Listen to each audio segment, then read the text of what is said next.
pembelajaran kita ya. Jadi apa ya, sharing lah ya, sharing materi ya, pengetahuan kita. Jadi ini masih melanjutkan yang kemarin. Kemarin sudah kita jelaskan mulai dari kita mengenal jenis mangrove ya kemarin ya. Rhizopora, terus selain Rhizopora apa lagi? Abyssinia ya, atau istilahnya api-api ya. Gimana akarnya? Akar pensil. Akar pensil ya, atau pasak ya. Kamu bohongin Rhizopora Pak. Ya, pensil tadi. Abyssinia atau api-api. Buahnya? Buahnya kacang, kayak kacang. Ya, buahnya kayak kacang ya, bulat tapi kecil ini. Ya. Itu Abyssinia. Kemudian yang berikutnya apa lagi? Bruguiera ya, betul. Bruguiera itu akar lutut ya. Jadi akarnya kayak lutut. Kalau tadi kan yang Abyssinia kayak pensil kan, kayak pasak, ajun ya. Gitu. Kalau Bruguiera itu kayak lutut ya. Gitu. Kemudian buahnya seperti apa Bruguiera? Kelopak merah. Bola. Bruguiera ini Bruguiera. Betul. Kayak apa, kayak belimbing. Bruguiera tadi ya, silindris kalau Bruguiera. Kelopak merah ya Pak? Ya? Kelopak merah. Ada yang putih juga. Bukan, ini Bruguiera, bukan Soneratia. Bruguiera tadi. Gimana Pak? Robin? Akarnya lutut, buahnya silindris juga, mirip dengan tadi Rhizopora ya. Itu ukurannya berbeda ya. Rhizopora, Abyssinia, Bruguiera. Apalagi? Soneratia ya Pak Robin. Soneratia atau istilahnya tadi pedada ya, pedada atau ada nyebutnya bogem ya, bogem ya. Ya. Ciri-cirinya kalau Soneratia atau pedada, buahnya gimana? Ya, buahnya bulat ya. Ya, kelopaknya bintang tadi ya. Ada yang warna tadi yang dibilang warna merah atau warna putih ya kelopaknya. Itu membedakan, nanti ada Soneratia, ada alba, ada Asraris ya. Itu Soneratia atau pedada. Terus akarnya gimana kalau Soneratia?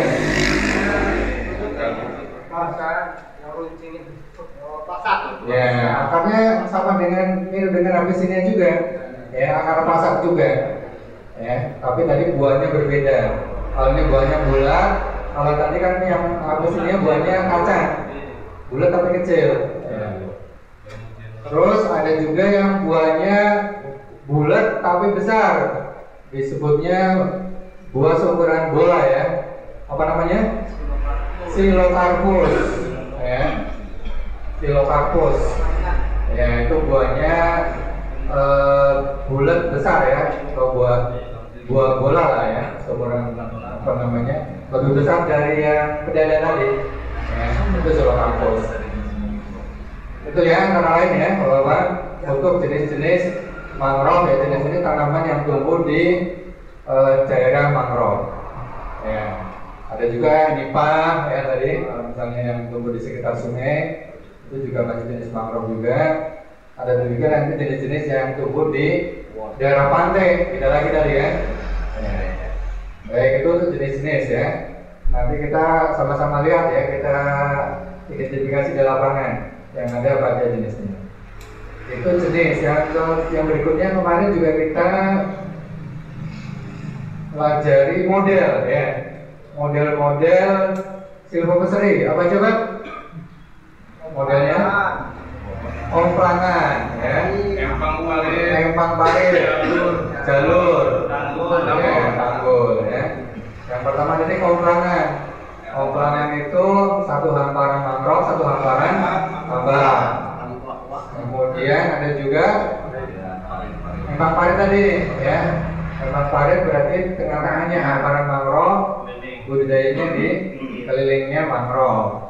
Ada juga jalur ya. Kalau jalur berarti ada tambak, kemudian tengah-tengahnya jalur mangrovenya, ya. Yang terakhir ada tanggul. Nah, ini tanggul berarti tambak, kemudian dikelilingnya ditanami mangrove, ya. Jadi paling nggak ada 4 model yang kita kenal, ya. Itu terus kemarin juga Pak, sore itu saya nyampaikan tentang pengolahannya, ya. Nah, hasil atau produk dari baik itu dari tambak maupun dari mangrovenya, ya. Contohnya apa Pak kemarin?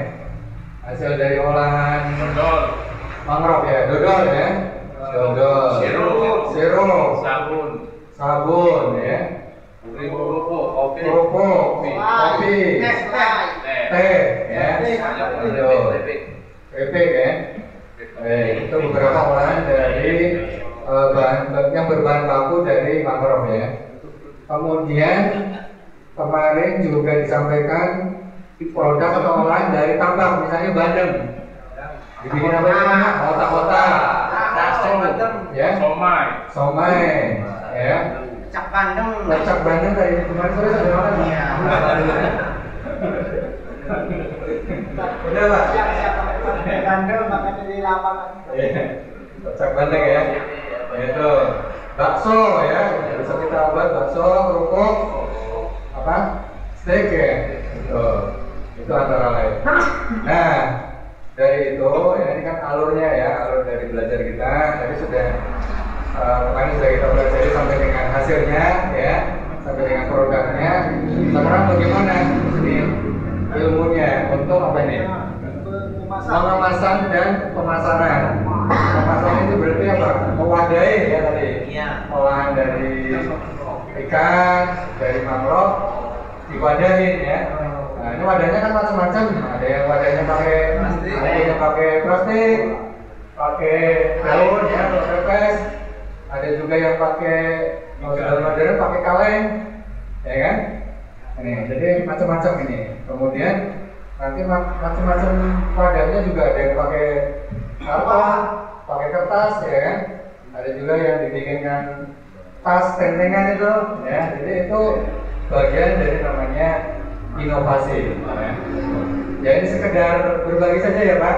Ya, mudah-mudahan apa namanya ini karena di daerah sini sentra ikan bandeng, ya. Mudah-mudahan, ya, pengembangan apa namanya kedepannya, ya, bisa di contoh di Dero itu.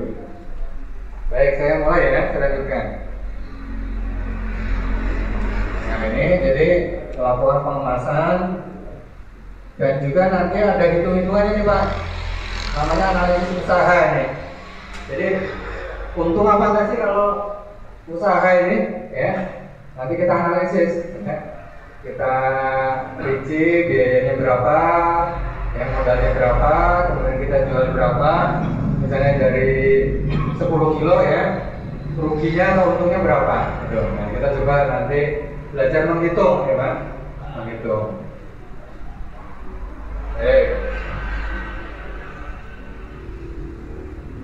Yang pertama tadi, ya, untuk pengemasan.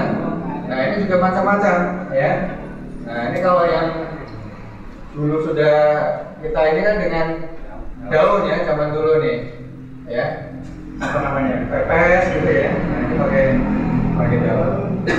Nah, tapi seiring dengan perkembangannya, ya, nah ini untuk pengemasan bisa berkembang dari yang tadinya daun, ya, kemudian bisa berkembang menggunakan plastik, ya, kemudian untuk kemasannya pakai karton, pakai kertas, sampai dengan yang lebih modern lagi dengan menggunakan kaleng ini. Sudah ada Pak di sini?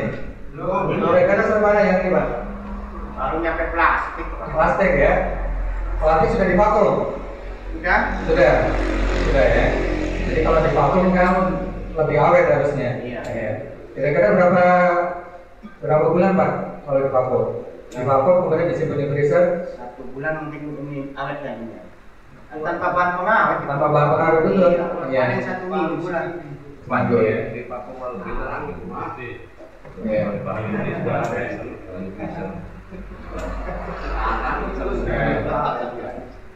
Ini kita mengenalkan ini, ya. Nah, ini tujuan apa ya? Pengemasan maksudnya, ya. merancang, memproduksi wadahnya, bungkusnya ya. Nah ini kenapa pengemasan penting nih katanya Pak? Buat menarik pelanggan. Ya, salah satunya menarik pelanggan, mempertahankan mutu ya. Jadi penting pengemasan terutama desainnya itu Pak, apa namanya, modelnya ya, supaya pelanggan itu tertarik ya dengan melihat bungkusnya dulu ya, paling nggak bungkusnya dulu nih, belum isinya ya. Kesan pertama itu dari bungkusnya dulu.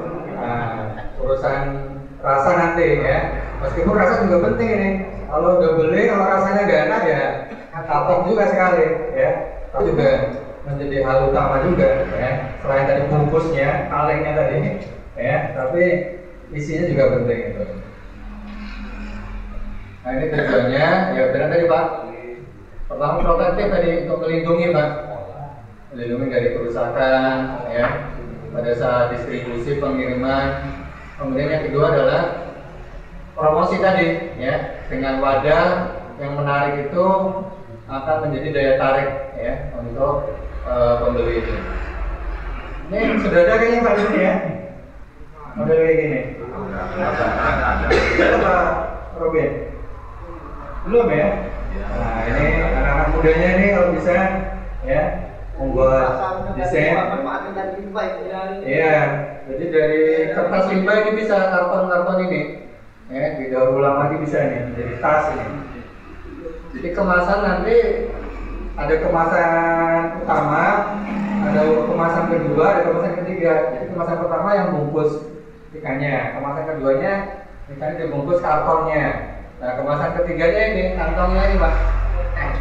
Nah lain-lainnya, jadi satu produk itu bisa dibungkus lapis 3 itu tadi. Itu makanan bungkus atau? Betul Pak. Ya itu di situ justru apa namanya daya tariknya Pak. Ya. Itu bukan sekedar jual ikannya saja. Kalau ikan sekilo berapa Pak? 30. Nah 30. Tapi kalau di mas ini mungkin bisa lebih jadinya kan? 30 sampai 50. Nah, kalau banding Presto itu kan kalau daerah Pati itu satu wadah itu Pak. Satu wadah itu bisa 60.000 udah. Satu wadah. Karena cuma satu ekor itu aja. Isi 6 Pak. Ya. Modal 30.000 kembali 6 kali berapa isinya? 6 kali 6, 360. Udah lipat kan? Lalu cuma modal kemasannya aja yang bagus. Ini tadi jenis-jenisnya ya. Ini kalau yang tradisional zaman bala ya. Ya, daun pisang. Ini kalau apa? Ini kalau kelapa mungkin untuk jenis makanan yang lain ya. Nah ini sudah berkembang lagi Bang. Namanya aluminium foil. Aluminium foil Bang. Jadi kalau Bapak naik pesawat itu, makanan supaya tetap hangat, enak, makanan itu bungkusnya pakai aluminium foil. Itu, karena dibawa di pesawat Bang. Nah itu, nah, ini salah satu cara ya, apa wadah untuk pengemasan. Termasuk ini nih, ya, dengan kaleng ini bisa lebih tahan lama dan distribusinya bisa lebih. Monggo Pak, ya masuk Pak. Ya. Ada punya? Ya. Ini ya, ini beberapa bahannya ya, bahan pengemasannya. Nah, kalau di sini sudah ada Pak seperti ini? Belum juga ya? Belum. Ya. Masih pakai styrofoam ya, masih yang ini ya. Nah, kalau dari apa nih? Berdasarkan atau beberapa caranya ya, frekuensi pemakaian ini artinya wadah itu bisa dipakai berapa kali gitu ya, sekali pakai atau beberapa kali pakai atau apa? Kalau ini istilahnya wadahnya dikembalikan ke produsennya nih ya. Ini untuk produk misalnya minuman tadi, misalnya sirup ya, sekali pakai ya. Kalau wadahnya misalnya apa, plastik gitu ya, ini sekali pakai. Bungkusnya daun sekali pakai. Bisa juga kalau berulang kali, misalnya botol ya, botol minuman bisa dipakai berulang kali, meskipun mungkin diisi produk yang lain sebenarnya udah jenisnya, gitu kan. Nah, tapi dari sisi wadahnya bisa dipakai lagi. Ada juga yang sifatnya dikembalikan ke konsumennya ini. Nah, dulu kalau beli apa itu? Beli minuman apa itu? Teh botol ya. Nah, teh botol ini kan dikembalikan lagi. Ya, itu. Ini termasuk kategorinya adalah yang ini, ya. Semi disposable ini, ya. Nah, ini saya bilang tadi, ya, ada kemasan primer, ada sekunder, ada tersier, Pak. Kalau yang primer itu yang langsung bungkus makannya tadi. Misalnya ikan bandengnya dibungkus plastik. Kalau dibungkus plastik, dibungkus lagi karton ini misalnya, ya, dibungkus karton. Setelah dibungkus karton, kartonnya itu boxnya tadi dibungkus apa lagi? Tentengannya itu, kantongnya itu, ya kan? Supaya kalau konsumen itu beli sudah dapat kantongnya juga, gitu kan? Gitu. Jadi ada palingan 3 ini ya. Ada yang primernya yang langsung untuk bungkusnya, kemudian ini misalnya boxnya ya, dan ini adalah tasnya. Ini Pak, nih Bandeng Juwana ini. Sudah pernah dengar Pak? Belum? Wah itu ini kenal ya Pak? Pati Pak. Juwana ini nama daerah ini. Juwana. Iya apa tuh? Presto apa ya? Presto. Ya awalnya dari Presto dulu, ya Presto. Jadi kemasannya gini Pak, ini di dalamnya ini bungkus plastik, kemudian di dalam plastiknya luarnya dibungkus pakai boxnya. Nah untuk nentengnya berupa kantongnya nih, kantong plastiknya Pak. Itu. Nah itu adalah pengemasan ya ini. Ya. Nah ini berdasarkan apa? Kekakuan bahannya ya. Kekakuan. Jadi ada yang sifatnya kaku, ada yang nggak kaku ya. Kalau fleksibel ya, misalnya tadi plastik ya tidak kaku. Atau yang kaku berarti kaleng nih ya. Ya atau yang semi fleksibel yang botol-botol plastik itu misalnya ya. Itu semi fleksibel.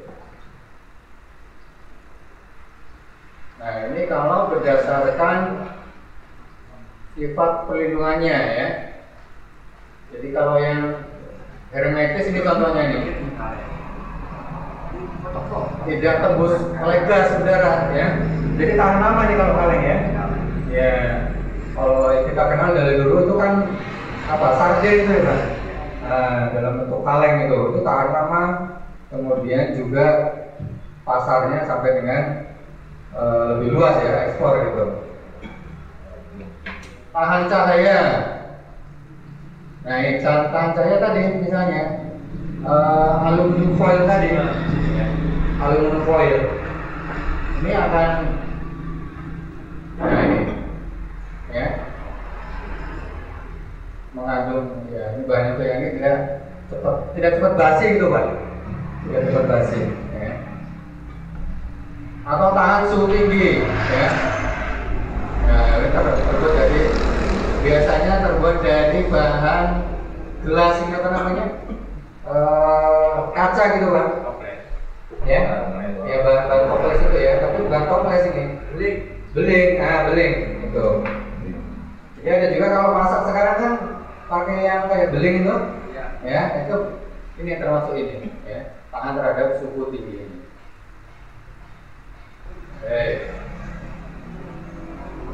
Nah, ada juga berdasarkan kesiapan pakai ya, yang siap pakai, siap dirakit. Siap pakai, tadi berarti bentuknya berupa botol ya, pada yang sudah jadi kaleng ya, atau dirakit, misalnya dari apa nih kertas ya, dibuat desainnya di mana dirakit.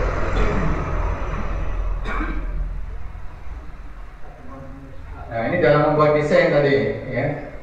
Ini anak-anak muda nih harusnya Pak. Iya, yang kreatif ini.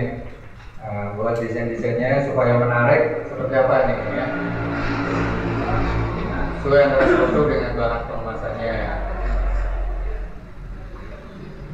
Produknya ya. Kemudian kalau produknya cair ya, berarti padanya ya berupa botol misalnya ya, makanan kering ya, keripik, kerupuk ya. Ini wadah kemasannya seperti ini. Ini juga termasuk aluminium foil juga ini ya, plastik aluminium foil itu. Ini biasanya untuk kemasan keripik Pak ya. Kalau yang kita kenal kan keripik buah-buahan itu, keripik nanas, keripik salad, yang buah-buahan itu Pak. Yang buah-buahan itu ya, keripik nanas, terus salad, nangka gitu. Nah, ini wadahnya seperti ini ya, kayak susu itu. ya. Nah, kalau dari ketebalannya ada yang kemasannya tebal ya. Nah, ini ringan seperti itu, sebaiknya akan dibuat dalam ukuran atau bisa. Bentuk kemasannya nih. Nah, modelnya tabung, bungkus, ya, balok, sebagainya. Nah, ini kalau ini tradisional itu ada dari dulu ya, zaman Belanda ya, namanya pepes ya, pakai daun pisang ya. Ini. Nah, ini juga sebenarnya masih belum begitu ini nih. Ini kan cuma plastik yang sudah jadi, tadi saya bilang wadah yang sudah jadi, ya. Apa namanya? Plastik apa namanya Pak? Plastik Mika ya, sudah jadi. Ini belum desain ini. Nah ini kalau yang ini nih di dalamnya plastik, kemudian baru boxnya ini Pak. Nah ini satuan ini Pak. Ya, tadi saya bilang satu palingnya 60.000 kalau di sana. Di warna ini satuan.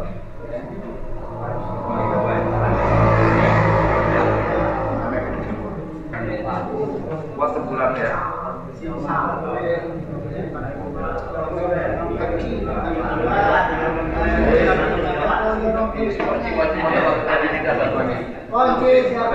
Kunci apa nih? Kunci mobil. Apa refleks tak? Oh, motor. Jadi kapan-kapan Pak Rofi bisa magang untuk dibanding Pak. Siap. Nah, siap tuh. Siap Pak. Untuk belajar mendesain, mendesain kemasan ya. Sekaligus itu Pak, racikan bumbunya. Memang ini cocok ibu-ibu tuh biasanya. Iya. Resepnya Bawa istrinya. apa tinggal makan rasanya. Kita kalau di Pak di situ juga kalau sakit Pak, Ada ya.